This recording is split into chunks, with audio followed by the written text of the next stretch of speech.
para ingresar y por qué es necesario en sí también realizarlo. Bueno, la clase que nos convoca el día de hoy está relacionado a lo que es la investigación preparatoria de acuerdo al código, ¿no? De acuerdo a lo que viene a ser el código del año 2004. Ahora, el Distrito Judicial de Huaura es el lugar donde se inicia lo que viene a ser esta figura del nuevo Código Procesal Penal. En la creación del nuevo Código Procesal Penal, la existencia de la misma es porque esta tiene una finalidad en sí.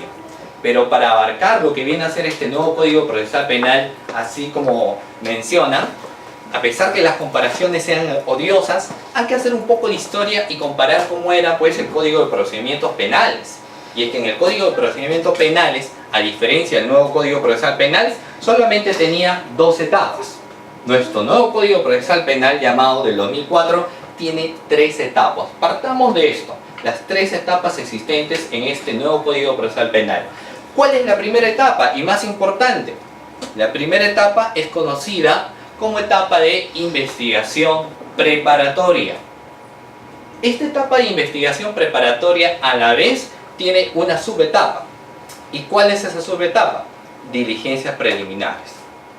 Y la finalidad de las diligencias preliminares son para recopilar elementos de convicción urgentes e inaplazables. ¿De acuerdo? Después de este estadio de la etapa intermedia, ingresamos a una etapa que no existía con el Código de Procedimientos Penales, y es la conocida como etapa de saneamiento procesal. Y esta etapa de saneamiento procesal, que lo vamos a ver más adelante, es la etapa intermedia. La etapa intermedia es una etapa muy importante que actualmente se ha creado y se tiene ya desde el 2004, porque señala lo siguiente, que no todos los casos que son materia de investigación deberían necesariamente llegar a juicio, sino que solamente los casos que realmente se tenga conocimiento, por ejemplo, de los elementos de convicción, se tenga de las pruebas materiales, ¿de acuerdo? O si no, se tenga las pruebas documentales que gocen de ¿qué? De pertinencia, de conducencia o utilidad. Son solamente estos casos los que deberían llevar a juicio. ¿Y quién es el encargado pues de sanear todo esto? El encargado de sanear todo esto es el juez de investigación preparatoria, que es eminentemente un juez que debe garantizar la legalidad de un acto de investigación. Ahora, esa es la etapa medular dentro del nuevo Código Procesal Penal, que es la etapa intermedia. Posteriormente a ello, vamos a ver una etapa muy importante que particularmente considero que es la etapa no solamente más importante, sino la etapa más dinámica, que es la etapa del juicio oral. ¿Y por qué esto? Porque todo lo que se realiza en investigación preparatoria, todo lo que va a pasar en la etapa del filtro procesal, que viene a ser la etapa intermedia, finalmente se llega a una etapa que es la de juicio oral, que es donde tanto fiscalía, tanto abogado de la defensa, tanto si se trata de delitos contra la administración pública, que viene a ser, digamos, el representante del Estado, la Procuraduría, es donde finalmente vamos a tener que oralizar, ¿no? A través de un alegato de apertura, a través de un interrogatorio, contrainterrogatorio, a través de las objeciones y a través de un alegato de clausura, todo lo que hemos venido investigando durante todo ese tiempo. Ahora, entonces, queda claro que cuando vamos a hablar de este nuevo Código Procesal Penal, tenemos que diferenciar claramente estas 3 etapas. Primera etapa, investigación preparatoria. Segunda etapa, etapa intermedia. Y la última etapa, que mencionaba, que a mi criterio es la más dinámica, la más divertida y la que siempre uno quiere llegar, la etapa de juicio oral. Partiendo de ello, vamos a hablar de lo siguiente. Es importante entender dentro de ello también el rol preponderante de cada uno de los sujetos que participan dentro de un proceso. El primer sujeto, de acuerdo, que le denominan el titular de la acción penal, recae en la persona ¿de quién? Del fiscal. El fiscal, ¿no? Es como representante en este caso, o como defensor de la legalidad, tiene la carga de la prueba. Y es por ello que decimos que el Ministerio Público es la entidad que tiene la carga de la prueba, la carga de probanza. Al tener la carga de la prueba, significa que este fiscal tiene que realizar todos los actos de investigación. Todos los actos de investigación que se desarrollan están por dirección ¿de quién? Del fiscal. ¿Qué es lo que pasaba? Y vuelvo con las odiosas comparaciones, con el Código de Procedimientos Penales. El que manejaba la investigación, ¿quién era? La policía. ¿No es cierto? Si se trataba, por ejemplo, de un delito de hurto, de robo, o hasta incluso delitos relacionados al lavado de activos, y hasta delito de corrupción de funcionarios, por ejemplo, la investigación estaba a cargo de la policía. Ahora, la policía, sí, efectivamente, porque actualmente también, si nosotros nos vamos a Bancay, por ejemplo, en las fiscalías, igual estamos con el Código de Procedimientos Penales, donde el que hace toda la investigación es la policía, ¿de acuerdo? Pero obviamente está con la presencia del fiscal, pero no la dirige, no dirige esta investigación. Entonces, al término de esta, por ejemplo, la policía emite lo que se llama un atestado policial. Te llega este atestado policial y rápidamente Fiscalía formaliza. Fiscalía formaliza o en este caso archiva. ¿Quién toma las declaraciones? La policía. Pero ¿qué te exige este nuevo Código Procesal Penal? Que está a cargo del fiscal como ente que dirige la investigación.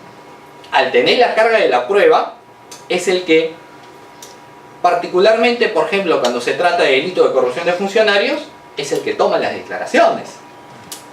Y a veces en un mismo día programas hasta 3 o 4 declaraciones. Que ya con eso, prácticamente el tiempo que se tiene, se termina. ¿Pero por qué lo tiene que hacer? Porque eminentemente la declaración es el momento más importante, ¿de acuerdo?, dentro de un proceso de investigación. Primero, para escuchar lo que no mencionan en el caso de los investigados y ir generándome una certeza de un determinado hecho. 2. Son muy importantes las declaraciones que se toman también a los testigos. Porque, por ejemplo, en etapa de juicio, y ahí nos remontamos a la etapa de juicio para señalarles a cada uno de ustedes, ¿cuál creen ustedes que es la etapa más importante a nivel de juicio? De acuerdo a lo que se señala, e incluso esto lo manifiesta, por ejemplo, el doctor Neira Flores, ¿ya?, es que la etapa más importante a nivel ya de juicio es lo que introducen los testigos. O sea, en el tema del interrogatorio, las informaciones que van a emitir los testigos incluso son más importantes que el alegato de apertura del fiscal, que el alegato de apertura del abogado defensor. Porque en las testimoniales es donde vamos a tener, en cierta medida, mayor certeza de lo que algo se ha acontecido. Entonces, volvamos a la etapa de investigación preparatoria, diligencias preliminares. Estamos hablando del papel preponderante que tiene el fiscal. El fiscal dirige la investigación. Como dirige la investigación, las declaraciones las tiene que realizar él personalmente. ¿Para qué? Para que se vaya generando una certeza de los hechos que se van dando.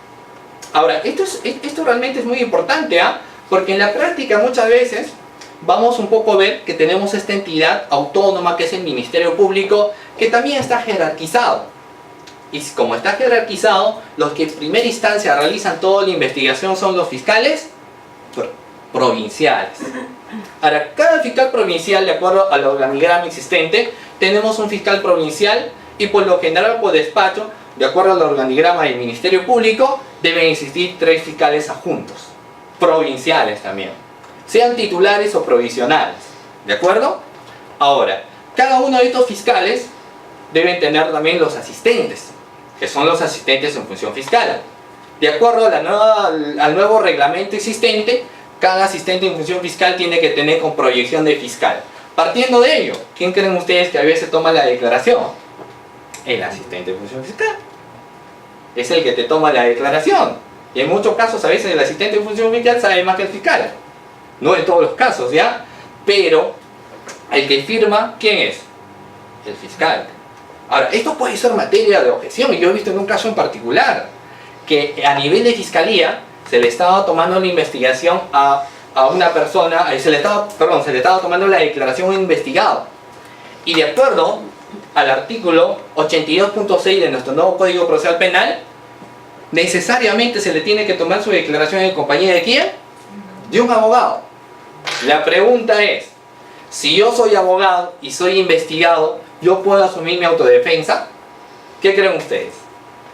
Este es un tema de análisis también, porque nuestro articulado 82.6 nos menciona que necesariamente, cualquier persona, de acuerdo, tiene que venir necesariamente con compañía de su abogado para tomarle una declaración, porque ese es el derecho de defensa.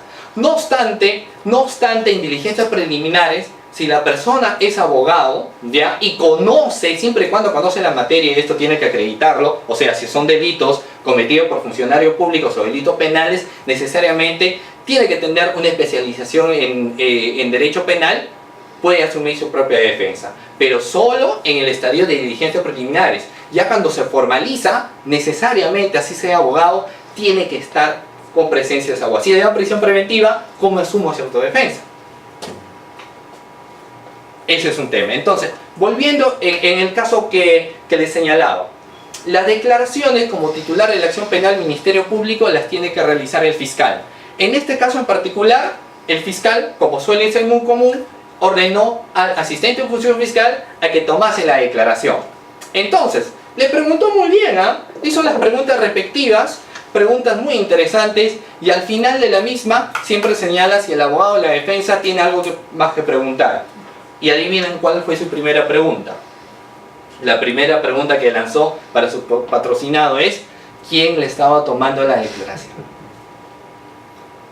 Primera pregunta que hago a mi defendido, para que me diga si el fiscal es el que le está tomando la declaración.